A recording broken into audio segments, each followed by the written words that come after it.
केलं हे मला दिसून आलं. हे कुणाचा दोष नाही.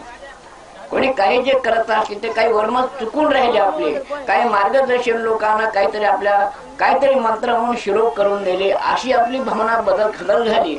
पण खरं जर पाहसाल तर जोपर्यंत आपल्याला हे दिव्य दृष्टी किंवा आत्मज्ञान होत नाही तोपर्यंत हे ग्रंथ करत नाही. इथं काय झालं, आता मंत्र जे आपण म्हणतो 21,600 जप ऑटोमॅटिक चाललेलं आहे.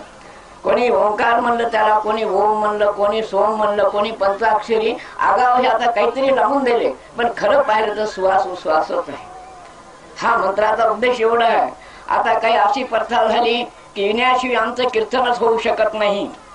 येणा पाहिजेतच, पण येण्याचा देखील दिशाभूल झाली. तुकाराम बाबानं जुन्या महात्म्यानं या येण्याचं भजन केलंच नाही. हा पंचतत्वाचा येणा गुरु बिन वादे वेणा, चार खुंट्या चार माणी